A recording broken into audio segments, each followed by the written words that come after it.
जय हिंद दोस्तों, स्वागत है आप सभी का इस वीडियो में। मैं हूं मयूर मोगरे। आप सभी को हैप्पी धनतेरस। मैं उम्मीद करता हूं कि ये जो धनतेरस है आपकी ज़िंदगी में खुशियां और जितनी भी आपके सपने हैं वो सब सपने पूरे कर लेगी। तो एमएम एकेडमी ऐप के फैमिली मेंबर्स की तरफ से आप सभी को हैप्पी धनतेरस। तो आइए आज के इस वीडियो में हम 13 नवंबर का जो एनालिसिस है वो देखने की कोशिश करते हैं। काफ़ी इंटरेस्टिंग आर्टिकल्स है, काफ़ी कुछ सीखने को मिलने वाला है। चलिए देखते हैं। उससे पहले आप मुझे फेसबुक इंस्टाग्राम पर फॉलो कर सकते हो। पीडीएफ वीडियो अपडेट्स के लिए आप मुझे टेलीग्राम पर फॉलो कर सकते हो। टेलीग्राम पर आपको जो न्यूज़पेपर है उसकी कॉपी मिल जाती है। उसी के साथ साथ जो हम यहाँ पर लेक्चर्स लेते हैं उसकी पीडीएफ मिल जाती है। और कौन बनेगा आईएएस सीरीज़, इसकी भी जो पीडीएफ है वो भी आपको टेलीग्राम चैनल पर मिल जाती है, तो आप फॉलो ज़रूर कीजिए। तो आइए यहाँ पर मैप बेस्ड एक्सरसाइज देखते हैं। तो ये कंट्री कौन सी है ये आपको बताना है। तो आपको करना क्या है, वीडियो को पॉज करना है, इस कंट्री की रिगार्डिंग इन्फॉर्मेशन लिखना है और फिर वीडियो को रिज्यूम करना है। तो आइए यहाँ पर एक्सप्लेन सेक्शन देखते हैं। एक्सप्लेन सेक्शन में काफ़ी इंटरेस्टिंग आर्टिकल्स हैं। हमने रिसेशन के बारे में देखा हुआ है, हमने स्लो डाउन के बारे में देखा हुआ है, हमने डिप्रेशन के बारे में देखा हुआ है। लेकिन यहाँ पर एक नई टर्म आ रही है जो कि टेक्निकल रिसेशन। टेक्निकल रिसेशन क्या है वो हम जानने की कोशिश करेंगे। हालांकि ये जो टर्म्स है ये भी मैं फिर से आपको बताऊंगा और उसी के साथ साथ टेक्निकल रिसेशन क्या होता है इसे भी हम यहाँ पर डिस्कस करेंगे।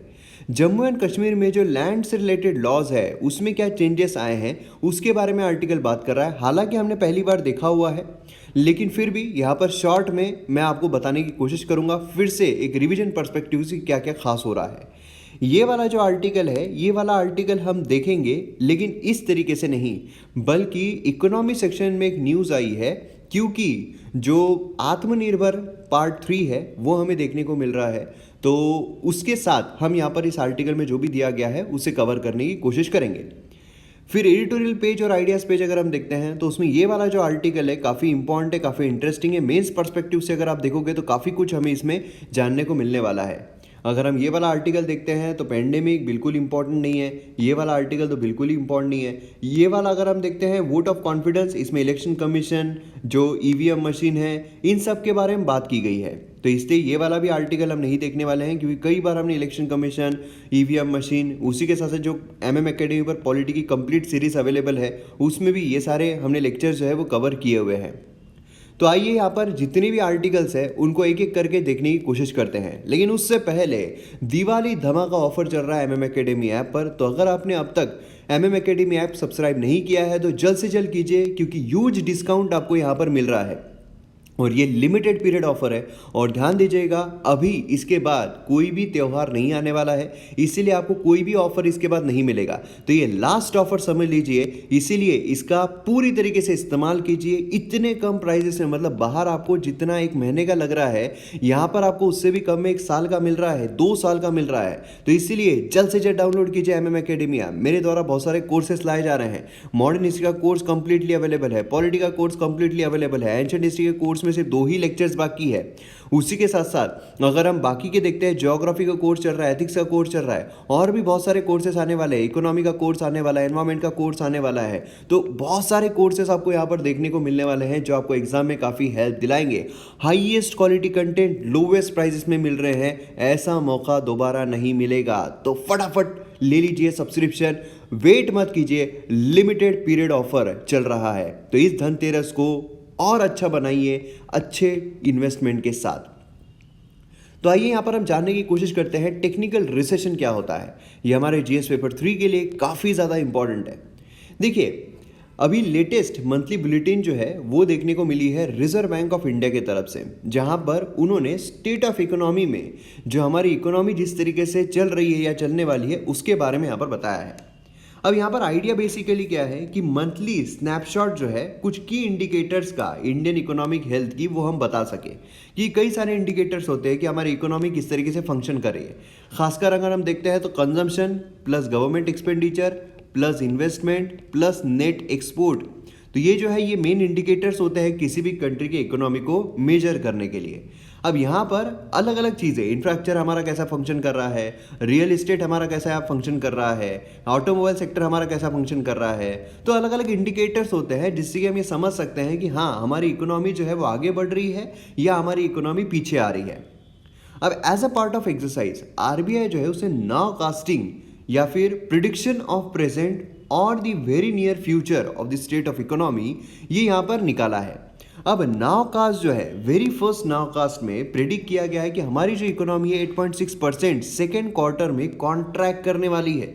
जी हाँ, कॉन्ट्रैक्ट करने वाली है, मतलब सिकुड़ने वाली है, मतलब कम होने वाली है। और इसी के साथ इंडिया जो है वो टेक्निकल रिसेशन में एंटर कर चुका है for the first time in the history.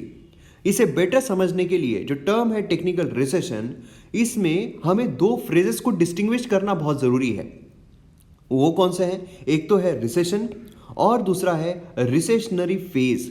ये दो को अगर हम समझ लेते हैं तो अपने आप हमें टेक्निकल रिसेशन क्या है वो समझ में आ जाएगा। तो आइए एक एक करके दोनों टर्म्स को समझने की कोशिश करते हैं।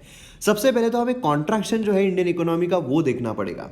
यहाँ पर आप देख सकते हो quarterly real GDP growth rate किस तरीके से हो रही है, तो अलग अलग कंट्रीज के बारे में बताया गया है।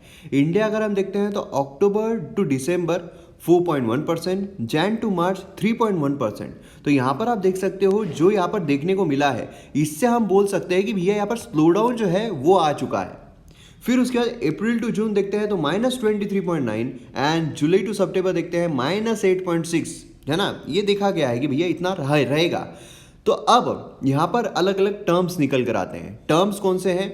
एक तो टर्म है यहाँ पर रिसेशन, दूसरा टर्म है यहाँ पर स्लो डाउन, तीसरा टर्म है यहाँ पर डिप्रेशन। तो पहले ये तीन टर्म्स को मैं बता देता हूँ, फिर आगे हम रिसेशन, रिसेशनरी फेज, उसके बाद टेक्निकल रिसेशन, ये तो देखने ही वाले हैं। देखिए स्लो डाउन मतलब क्या है? अगर आप क्रिकेट मैच देखते हो या क्रिकेट खेलते हो, या फिर अगर आप यूपीएससी एग्जाम की प्रिपरेशन कर रहे हो और आप टेस्ट सीरीज अगर सॉल्व करते हो, तो टेस्ट सीरीज में फर्ज कीजिए कि आपको पहली टेस्ट सीरीज में मिले हैं 60 मार्क्स, दूसरी टेस्ट सीरीज में, ये फर्स्ट है, दूसरी टेस्ट सीरीज में आपको मिले हैं 80 मार्क्स, तीसरी टेस्ट सीरीज में आपको मिले हैं 90 मार्क्स। यहाँ पर क्या हो रहा है? आपकी ग्रोथ हो रही है। क्या हो रहा है? आपकी ग्रोथ हो रही है। फिर उसके बाद आता है फोर्थ टेस्ट सीरीज, उसमें आपको मिले हैं 80 मार्क्स। फिफ्थ टेस्ट सीरीज, उसमें आपको मिले हैं 70 मार्क्स। सिक्स टेस्ट सीरीज, उसमें आपको मिले हैं 60 मार्क्स। मतलब यहाँ पर क्या हो रहा है? यहाँ पर आपका जो मार्क्स है वो कम हो रहे हैं, मतलब यहाँ पर मार्क्स का स्लो डाउन हमें देखने को मिल रहा है ना। और फर्ज कीजिए कि आपके सेवेंथ टेस्ट सीरीज में आए हैं -10 मार्क्स, एट्थ टेस्ट सीरीज में आए हैं -20 मार्क्स। तो मतलब क्या हुआ? कंसेक्यूटिव तरीके से आपके जो मार्क्स है वो नेगेटिव में चले गए हैं, और जब नेगेटिव में चले गए हैं तो फिर यहाँ पर आपको रिसेशन जो है ये आपके मार्क्स में देखने को मिल रहा है। और अगर ये माइनस माइनस ही चलता रहा और ये प्लस में तब्दीली नहीं हुआ काफ़ी समय तक, एग्जाम आ गई और तब्दीली नहीं हुआ, फाइनल एग्जाम में भी आपको माइनस में मार्क्स मिल रहे हैं, तो मतलब वो रहेगा डिप्रेशन फेज। यही हमारे इकोनॉमी से आप कंसिडर कीजिए। हमारी इकोनॉमी में जो मेजर किया जाता है क्वार्टर में किया जाता है। क्वार्टर मतलब वो वाला नहीं क्वार्टर, ठीक है, नहीं तो 90 ऐसा वो नहीं, ठीक है। हमारा जो है वो मेजर किया जाता है महीनों में। जैसे हमारे 12 महीने हैं, है ना, तो 3-3 महीने का क्वार्टर होता है। ऐसे हमारे 4 क्वार्टर जो है वो हमें देखने को मिलते हैं। तब ऐसे सिनारियो में आप अगर देखो तो जो कॉन्जिक्यूटिव क्वार्टर्स है उसमें अगर हमें कम देखने हैं, जैसे यहाँ पर आप देखिए 4.1 था, है ना, 3.1 हमें देखने को मिला, तो मतलब क्या है? यहाँ पर हमें स्लो डाउन जो है वो देखने को मिल रहा है। ये दो अगर हम देखते हैं तो इसमें हमें स्लो डाउन जो है ये देखने को मिल रहा है। लेकिन फिर आगे यहाँ पर नेगेटिव, उसके बाद यहाँ पर हमें कंसेक्यूटिव 2 नेगेटिव जो है वो देखने को मिल रहे हैं। तो कंसेक्यूटिव अगर 2 नेगेटिव आ जाते हैं तो हम बोलेंगे भैया रिसेशन जो है उसमें हम एंटर कर चुके हैं, ठीक है। ओवरऑल कोई पर्टिकुलर डेफिनेशन नहीं है, ठीक है। और अगर ये कंटिन्यूसली नेगेटिव में चलता ही रहा तो हम बोलेंगे डिप्रेशन है, क्योंकि इसको उठने में काफ़ी वक्त लग रहा है, ठीक है। तो ये 3 चीज़ें आपको समझ में आ गई। अब हम बात करते हैं यहाँ पर रिसेशनरी फेज के बारे में। As it's simplest in any economy, recessionary phase जो है वो काउंटर पार्ट होता है एक्सपांशनरी फेज का। एक्सपांशनरी फेज हम कब बोलेंगे? जब जीडीपी जो है वो इंक्रीज हो रही है from one quarter to another quarter. अगर एक क्वार्टर में जीडीपी जो है वो हमें 3.5% देखने को मिल रही है, फिर क्वार्टर 2 में जो जीडीपी है वो हमें 4.8% देखने को मिल रही है, मतलब यहाँ पर हम बोलेंगे एक्सपांशनरी फेज चल रहा है। वही अगर रिवर्स हो जाता है, क्वार्टर 1 में हमें अगर 4.8 देखने को मिल रही है, क्वार्टर 2 में अगर हमें 3.5% देखने को मिल रही है, तो हम यहाँ पर क्या बोलेंगे? हम यहाँ पर बोलेंगे रिसेशनरी फेज जो है वो चल रहा है, ठीक है। कॉन्ट्रैक्ट अगर होती है from one quarter to another quarter, उसको हम बोलते हैं रिसेशनरी फेज। फिर रिसेशन क्या है? रिसेशन मतलब होता है लॉन्ग टर्म तक वही रिसेशनरी फेज को सस्टेन करना, ठीक है, उसे रिसेशन मतलब देखिए पर्टिकुलर कोई डेफिनेशन नहीं दी गई है। रिसेशन मतलब क्या, हमने कंसिडर किया हुआ है कि अगर दो कंसेक्यूटिव क्वार्टर्स में अगर नेगेटिव ग्रोथ रेट हमारी दिखाती है तो फिर रिसेशन आ चुका है, ऐसा हम कहेंगे। तो यहाँ पर अगर आप देखोगे तो देखिए यहाँ पर हमारा काफ़ी बुरी तरीके से नेगेटिव ग्रोथ रेट जो है हमें देखने को मिल रहा है ना। तो मतलब लॉन्गर पीरियड के लिए जीडीपी कॉन्ट्रैक्ट हो रही है। अब यहाँ पर टेक्निकल रिसेशन क्या होता है? देखिए यहाँ पर रिसेशन जो है वो हमने टर्म तो देख लिया है, रिसेशन क्या होता है।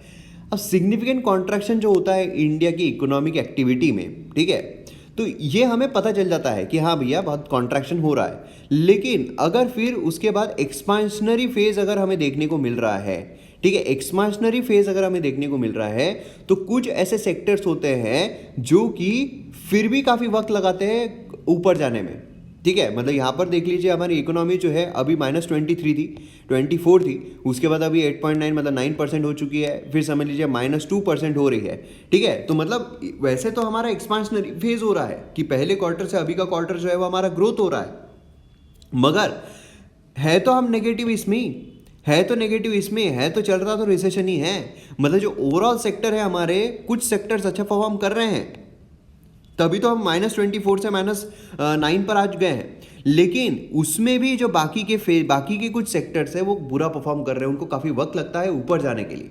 तो इसीलिए हम पूरी तरीके से रिसेशन नहीं बोलते हैं, हम बोलते हैं कुछ टेक्निकलिटीज़ जो होती है, एम्पेरियल टेक्निकलिटीज़ जो होती है, ठीक है, वो यहाँ पर कमेंटेटर जो है कंसिडर करते हैं recession to be in progress जब रियल जीडीपी जो है वो डिक्लाइन हुई है फॉर एटलीस्ट 2 कंसेक्यूटिव क्वार्टर्स। मतलब हमारा रियल जीडीपी जो है 2 कंसेक्यूटिव क्वार्टर्स में अगर डिक्लाइन हुई है तो उसको सीधा रिसेशन बोलने के बजाय हम बोलते हैं टेक्निकल रिसेशन, ठीक है। तो यहां पर हमें टेक्निकल रिसेशन क्या देखने को मिलता है कि जब रियल जीडीपी जो है डिक्लाइन हुई है for at least 2 consecutive quarters, recession जो है वो टू बी इन प्रोग्रेस, मतलब यहाँ पर रिसेशन जो है उसकी राह पर हम बढ़ रहे हैं, उसको टेक्निकल रिसेशन जो है वो यहाँ पर नाम जो है वो दिया जा रहा है। स्लो डाउन है ना, तो यहाँ पर टेक्निकल रिसेशन जो है नाम दिया जा रहा है। तो और कुछ नहीं, यहाँ पर कोई हवा बना के रखा हुआ है ऐसे एक टर्मिनोलॉजी से, बाकी कुछ है नहीं, वही सब है जो हमने ऑलरेडी पढ़ा हुआ है। अब यहाँ पर इंडिया जो है टेक्निकल रिसेशन से जो गुजर रहा है, क्या वो अनएक्सपेक्टेड था? अनएक्सपेक्टेडली हम टेक्निकल रिसेशन से जा रहे हैं? बिल्कुल नहीं। अगर आप देखो तो जब पाजी को पूछा गया तो उन्होंने तो यही कहा कि 2020 में बस यही एक चीज़ तो एक्सपेक्टेड थी बाकी तो सारी चीज़ें तो अनएक्सपेक्टेड ही थी कि पेंडेमिक आ जाएगा, ये एकदम से लॉकडाउन लग जाएगा, ये अनएक्सपेक्टेड था। एक्सपेक्टेड यही था कि हमारा जो इकोनॉमी है वो टेक्निकल रिसेशन में आ जाएगी। खैर, तो यहाँ पर क्या है, नेचर ऑफ प्रॉब्लम जिस तरीके से चल रहा था, पेंडेमिक जिस तरीके से चल रहा था, लॉकडाउन लगाया गया था, तो यहाँ पर एक्सपेक्टेड था कि इंडियन इकोनॉमी जो है वो रिसेशन में जाएगी। इनफैक्ट मोस्ट एस्टिमेट्स ये एक्सपेक्ट करते हैं कि एटलीस्ट एक और क्वार्टर के लिए हम यहाँ पर नेगेटिव में ही रहने वाले हैं, ठीक है। मतलब ये क्वार्टर की नेगेटिव ग्रोथ रेट से बाकी लोगों के क्वार्टर बंद हो गए। खैर, नेक्स्ट चीज़ पर आते हैं। यहाँ पर लैंड लॉज जो है जम्मू एंड कश्मीर का, उसमें क्या क्या चेंजेस हुए हैं हमारे जीएस पेपर 2 के लिए काफ़ी ज़्यादा इंपॉर्टेंट है। तो ये हमने ऑलरेडी देखा हुआ है, शॉर्ट में हम जानने की कोशिश करेंगे। नया मैप जो हमारे जम्मू एंड कश्मीर का हमें इस तरीके से देखने को मिलता है। पहले पूरा जम्मू एंड कश्मीर ही था, ठीक है, अब यहाँ पर लद्दाख जो है और जम्मू एंड कश्मीर हो गया है और दोनों को यूनियन टेरिटरीज में तब्दील कर दिया गया है। दोनों यूनियन टेरिटरीज है, लेकिन दोनों में फ़र्क है। क्या फ़र्क है? Union territory of Jammu and Kashmir में लेजिस्लेटिव असेंबली हमें देखने को मिलती है और इसी के साथ ये थर्ड ऐसी यूनियन टेरिटरी बनती है जिसके पास लेजिस्लेटिव असेंबली है। पहले दो कौन से हैं? दिल्ली एंड पुदुचेरी, और तीसरा बनता है जम्मू एंड कश्मीर। अब इसी के साथ जब Jammu and Kashmir 2 union territories बन गए थे, उस टाइम पर हमारे पास 9 टोटल यूनियन टेरिटरीज हो गए थे, क्योंकि पहले हमारे पास थे 7, उसके बाद 2 हो गए, तो हमारे पास 9 यूनियन टेरिटरीज हो गए। लेकिन फिर उसके बाद क्या होता है, Daman and Diu and Dadra and Nagar Haveli को कर दिया जाता है मर्ज, और इसीलिए अब टोटल हमारे पास 8 यूनियन टेरिटरीज जो है वो देखने को मिलते हैं। मतलब एट प्रेजेंट अगर हम देखते हैं तो हमारे यहाँ पर 28 स्टेट्स एंड 8 यूनियन टेरिटरीज जो है ये देखने को मिल रहे हैं। क्लियर है? तो अब यहाँ पर क्या हुआ है कि जम्मू एंड कश्मीर को जब यहाँ पर यूनियन टेरिटरी में तब्दील कर दिया गया और बायफर्केट कर दिया गया, तो पहले क्या था, पहले 2 आर्टिकल्स काफ़ी इंपॉर्टेंट थे जम्मू एंड कश्मीर को लेकर। एक तो था आर्टिकल 370 जो सभी को काफ़ी अच्छे तरीके से पता है, इसने बेसिकली स्पेशल स्टेटस जो है वो दिया हुआ था, है ना, जम्मू एंड कश्मीर को। और दूसरा अगर आता है तो वो है आर्टिकल 35A। आर्टिकल 35A अगर हम देखते हैं तो इसके तहत हमें परमानेंट रेसिडेंट जो है वो देखने को मिलते थे। परमानेंट रेसिडेंट कौन है जम्मू एंड कश्मीर के? अब जो परमानेंट रेसिडेंट्स है उनको काफ़ी ज़्यादा सहूलत जो है वो मिलती थी, जैसे कि जो ज़मीन है, जो लैंड है, वो सिर्फ और सिर्फ परमानेंट रेसिडेंट जो है वही खरीद सकते थे जम्मू एंड कश्मीर में। और भी बहुत सारे सहूलत थी लेकिन उसमें से ये एक था। तब क्या हुआ, जब स्पेशल स्टेटस हटा दिया गया उसके बाद यहाँ पर आर्टिकल 35A तो चला ही गया है ना। तो फिर यहाँ पर परमानेंट रेसिडेंट वाला जो मुद्दा है ये काफ़ी कंट्रोवर्शियल चल रहा था। ऐसा बोला जा रहा था कि नहीं, ज़मीन के मामले में, बाकी कोई भी मामले में, यहाँ पर जो नौकरियाँ हैं उस मामले में यहाँ पर कोई दखलंदाजी नहीं की जाएगी। अब यहाँ पर क्या किया गया, ये जो परमानेंट रेसिडेंट का मुद्दा है इसको ही हटा दिया गया है। मतलब ये जो लैंड का मुद्दा था ये हट गया है। अब कोई भी जम्मू एंड कश्मीर जो है उसमें ज़मीन जो है वो खरीद सकता है। लेकिन ज़मीन भी दो तरीके की होती है, एक होती है कमर्शियल मतलब नॉन एग्रीकल्चरल, और दूसरी जो है वो होती है एग्रीकल्चरल। अब यहाँ पर लॉ किस तरीके से बात कर रहा है, एग्रीकल्चर लैंड लेने के लिए, नॉन एग्रीकल्चर लैंड लेने के लिए क्या लॉज यहाँ पर बनाए गए हैं वो यहाँ पर काफ़ी इंपॉर्टेंट हो जाते हैं। मिनिस्ट्री ऑफ होम अफेयर जो है उन्होंने एक ऑर्डर निकाला अक्टूबर 26 को। उन्होंने अमेंडमेंट जो है 14 लॉज को यहाँ पर अमेंड किया एंड 12 जो है उनको रिपेल किया। की अमेंडमेंट जो है वो 4 मेजर स्टेट लॉज यहाँ पर जो ownership, sale, purchase of land जो है उससे जो करते थे उसमें हमें देखने को मिल रहे हैं। ये है Jammu and Kashmir development act 1970, Jammu and Kashmir land revenue act 1996, agrarian reform act 1976, Jammu and Kashmir land grant act 1960। Most evident change अगर हम देखते हैं इसमें तो हमें देखने को मिलता है Jammu and Kashmir development act, जिसमें से परमानेंट रेसिडेंट जो है ऑफ द स्टेट ये फ्रेज को ही रिमूव कर दिया गया। अब ये फ्रेज को ही जब रिमूव कर दिया गया है तो फिर यहाँ पर जो परमानेंट रेसिडेंट की जो भी रिलेटेड चीजें थी कि परमानेंट रेसिडेंट कर सकते हैं वो अपने आप हट जाएगी, है ना। तो ये चीज हमें यहाँ पर देखने को मिलती है। अब permanent resident of the states ये ओमिट किया गया है सेक्शन 17 इस एक्ट में से।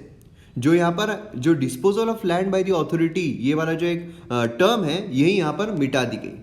अब इसमें क्या हो रहा है, दो जो लॉज हैं ये रिपेल किए गए, Jammu and Kashmir alienation of land act 1938 and big landed state abolition act 1950। अब इसके तहत क्या हुआ है कि जो परमानेंट रेसिडेंट सर्टिफिकेट होल्डर्स को जो लैंड होल्डिंग मिलती थी, उनको प्रोटेक्शन मिलता था, अब वो यहाँ से चला गया है। सेक्शन 4 जो है Jammu and Kashmir alienation of the land act का, वो स्टेट करता था कि transfer of land in favour of any person who is not a state subject ये प्रोहिबिटेड। मतलब क्या है कि जो भी ऐसा व्यक्ति जो स्टेट सब्जेक्ट में नहीं है, स्टेट सब्जेक्ट में नहीं है मतलब क्या, जो परमानेंट रेसिडेंट नहीं है, जिसका परमानेंट रेसिडेंट का सर्टिफिकेट नहीं है, उसको आप जमीन जो है वो ट्रांसफर नहीं कर सकते हो। ठीक है, मतलब फर्ज कीजिए कि अगर कोई जम्मू एंड कश्मीर का परमानेंट रेसिडेंट है, ठीक है, पहले की मैं बात कर रहा हूँ, जम्मू एंड कश्मीर का परमानेंट रेसिडेंट है, उसके पास कोई ज़मीन है, अगर मैं यहाँ पर खरीदने के लिए जाता हूँ, मैं यहाँ पर परमानेंट रेसिडेंट नहीं हूँ जम्मू एंड कश्मीर का, तो मुझे ये ट्रांसफ़र नहीं कर सकता है ज़मीन। मगर अब यहाँ पर क्या हुआ है, इसे एब्रोगेट कर दिया गया है। अब यहाँ पर क्या होगा कि अगर मैं भी जाता हूँ तो मैं वहाँ पर जम्मू एंड कश्मीर में ज़मीन जो है वो खरीद सकता हूँ। What about agricultural land? अब एग्रीकल्चरल लैंड का क्या होगा, तो देखिए इसमें क्या बोला गया है, अगर इन शॉर्ट हम देखते हैं तो एग्रीकल्चरल लैंड ट्रांसफ़र नहीं की जा सकती है। एग्रीकल्चरल लैंड ट्रांसफ़र नहीं की जा सकती है विदाउट आ गया इसमें, without the permission of district collector.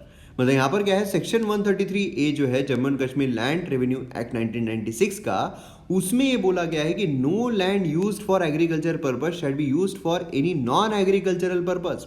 मतलब यहाँ पर क्या है कि कोई भी जमीन जो एग्रीकल्चरल पर्पस के लिए इस्तेमाल की जा रही है वो नॉन एग्रीकल्चरल पर्पस के लिए इस्तेमाल नहीं की जा सकती है, मगर अगर डिस्ट्रिक्ट कलेक्टर परमिशन दे देते हैं तो फिर वो की जा सकती है।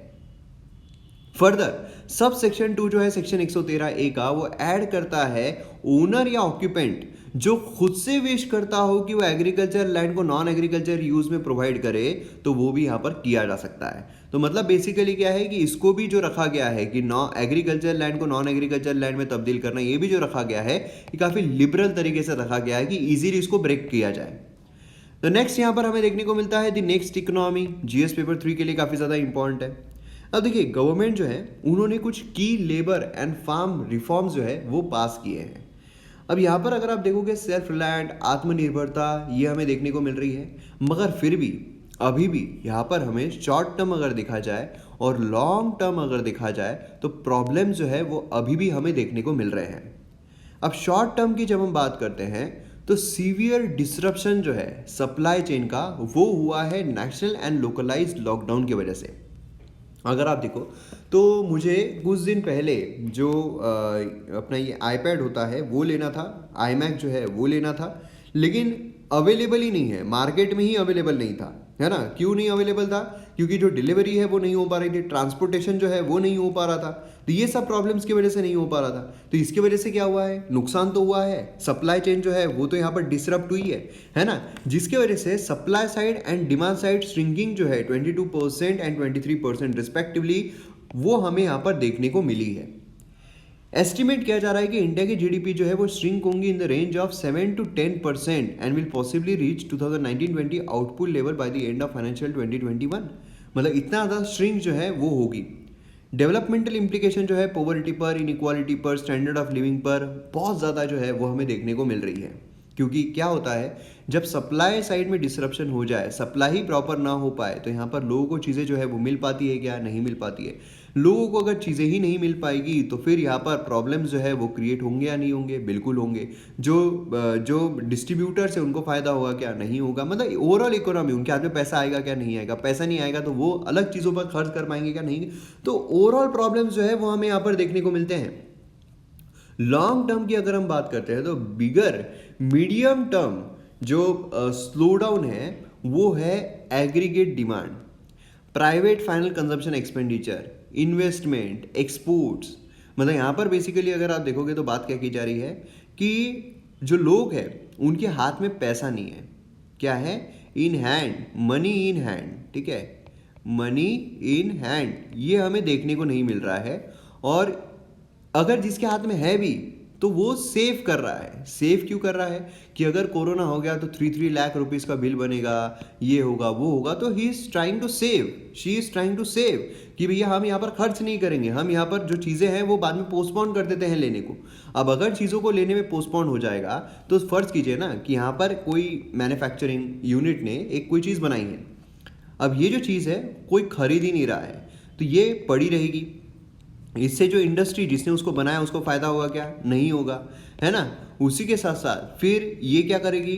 ये प्रॉफिट ही नहीं हो रहा है, लॉस हो रहा है, तो फिर यहाँ पर जो भी वहाँ पर काम कर रहे हैं एम्प्लॉयज़ है उनको रखेगी क्या? नहीं रखेगी, उनको निकाल देगी। एम्प्लॉयज़ को अगर निकाला जाता है तो उनके हाथ में जो मनी है वो आएगा क्या? नहीं आएगा।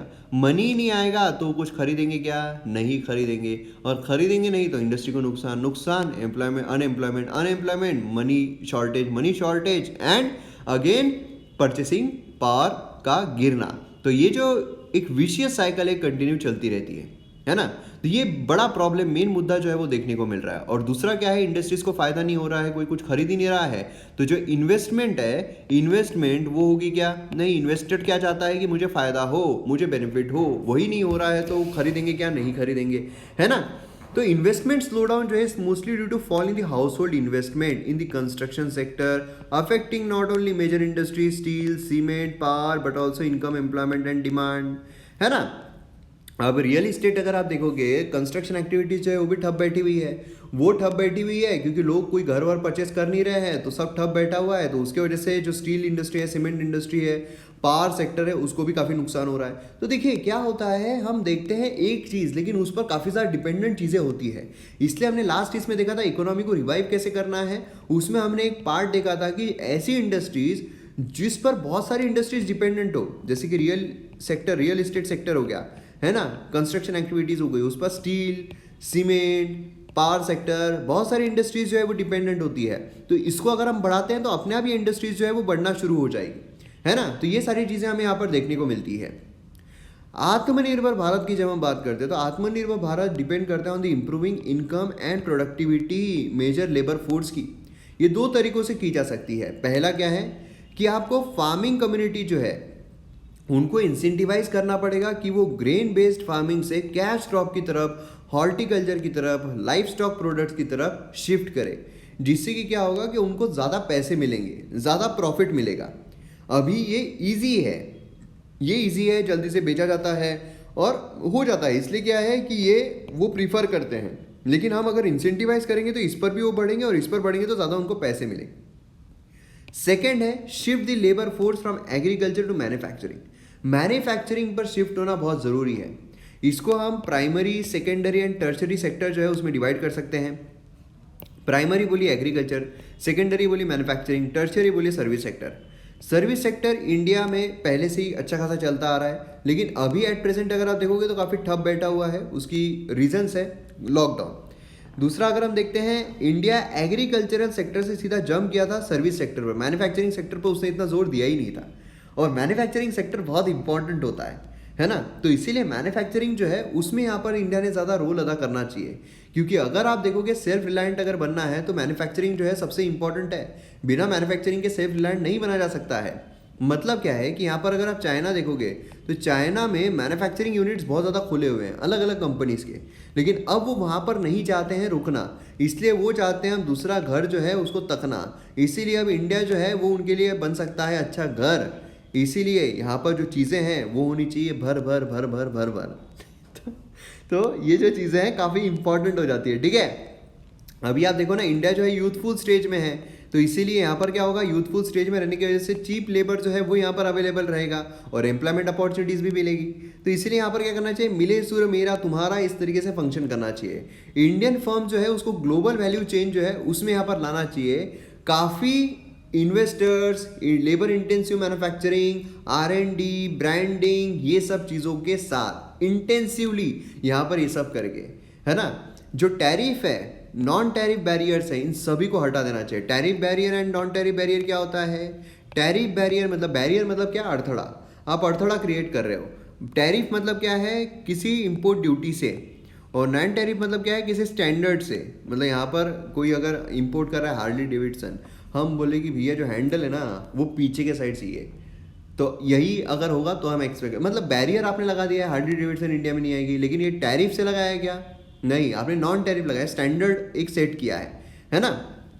तो ट्रेड रिफॉर्म जो है वो तो होना ही चाहिए, लेकिन यहाँ पर जो रिफॉर्म्स है वो लैंड एक्विजिशन क्लॉज जो है उससे लेकर सेंटर स्टेट लेवल पर जो भी हम यहाँ पर जो मेजर्स लेकर आते हैं वो सब ऐसे होने चाहिए कि ईज ऑफ डूइंग बिजनेस जो उसमें और ज़्यादा ईज मिले। तो ये पर्टिकुलरली यहाँ पर करने की बात की जा रही है।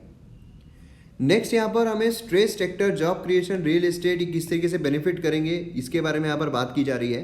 तो ये इकोनॉमी सेक्शन का है, आत्मनिर्भर भारत 3.0, ये हमें यहाँ पर देखने को मिल रहा है। तो इसमें अगर आप देखोगे तो काफ़ी सेवरल चीज़ें जो है वो अनाउंस की गई है। और इसमें अगर हम देखते हैं तो स्ट्रेस्ड सेक्टर के लिए, जो स्ट्रेस्ड सेक्टर है जिनको बहुत ज़्यादा प्रॉब्लम हो रहा है, तो उसके लिए फिर से वही लाइन ऑफ क्रेडिट है ना, यहाँ पर वही जो लोन है वो आप ले सकते हो और लोन के लिए सहूलत जो है वो दी जा रही है। मतलब यहाँ पर within 3 lakh crore loan sanction limit जो है वो स्कीम के अंदर का सेट की जा रही है। Stress sector construction, trade, hotels, transport contributed nearly 83.4% of the contraction in the service sector, ठीक है। तो इसको बढ़ाना ज़रूरी है। अगर हम रोजगार के लिए देखते हैं, ठीक है, एम्प्लॉयमेंट के लिए देखते हैं, तो गवर्नमेंट ने अनाउंस किया है एम्प्लॉयमेंट इंसेंटिव स्कीम, आत्मनिर्भर भारत रोजगार योजना, अंडर विच ये यहाँ पर सब्सिडी जो है प्रोवाइड करेगी प्रोविडेंट फंड कंट्रीब्यूशन, जो PPF होता है उसके लिए, ठीक है, जिससे कि नए एम्प्लॉयज़ जो है वो यहाँ पर ऐड किए जाए। इस स्कीम के अंदर गवर्नमेंट जो है वो PF कंट्रीब्यूशन पे करेगी वर्कर्स के लिए जिसका वेज जो है वो 15,000 से ऊपर हो।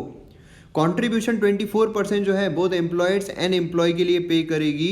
अप टू 1000 एम्प्लॉयज़ ये बॉन्ड किए जाएंगे गवर्नमेंट के द्वारा, ठीक है। तो ये भी चीज़ काफ़ी इंपॉर्टेंट है, जिससे क्या होता है कि हर इंसान यहाँ पर मोटिवेट होता है कि हाँ हम यहाँ पर रख देते हैं क्योंकि हमें यहाँ पर फ़ायदा मिल रहा है, गवर्नमेंट ही पे कर रहा है।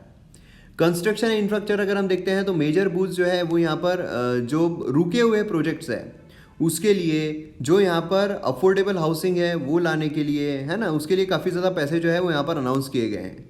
रियल इस्टेट सेक्टर अगर हम देखते हैं तो उसमें यहाँ पर बेसिकली क्या किया गया है कि जो 20% जो हाउसिंग यूनिट है 20% lower than circle rate. Circle rate basically होता है कि कितना रेट एक फिक्स किया गया है, एक पर्टिकुलर एरिया है, एक पर्टिकुलर एरिया में मिनिमम अमाउंट ऑफ कितना आपको ज़मीन के रेट देने हैं वो फिक्स किया जाता है। तो उसमें यहाँ पर 20% लोअर जो है वो करने की इजाज़त दे दी गई है, जिससे क्या होगा कि प्राइजेस जो है वो अगर नीचे आते हैं तो फिर डिमांड जो है उसमें यहाँ पर इंक्रीज़ हो जाएगा।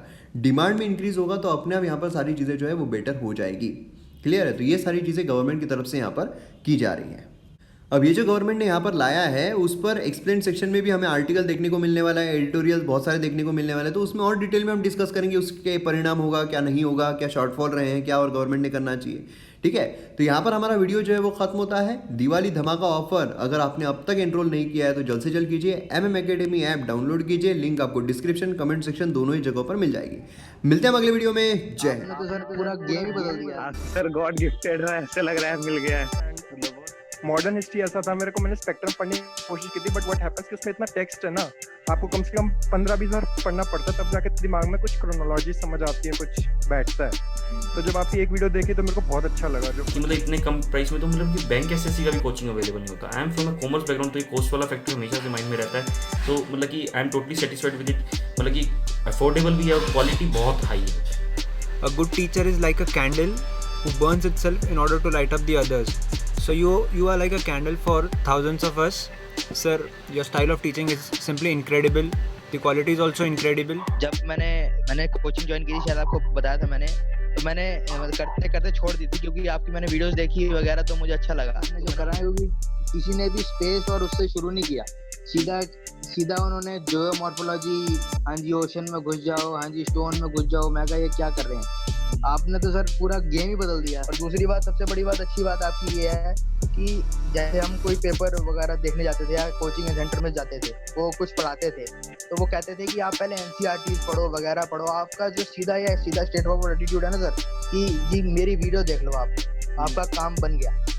बस वो चीज़ मुझे इतनी पसंद है ना। और आप जो सबसे अच्छी बात आप बता देते हैं ना कि ये तो सिर्फ ऐसे ही पढ़ लो, ये इसका कोई मतलब नहीं है, इसको सिर्फ एक बार को लो समझ लो, तो वो चीज़ सबसे अच्छी है। नहीं तो ऐसा कोई टीचर में दम नहीं है बोलने का कि इसको मत पढ़ के जाना, इसके कोई चांसेस नहीं है। सर वीडियोस बहुत अच्छे लग रहे हैं। लव यू सर, आप कंटिन्यू एकदम एनर्जी की तरह एकदम फोकसिंग मतलब बोलते हैं कॉम्प्रिहेंसिव मैनर में जिस हिसाब से पॉलिटी का पढ़ा रहा है, लग रहा है पॉलिटी के मास्टर मतलब बहुत अच्छे पकड़ हो जाएंगे।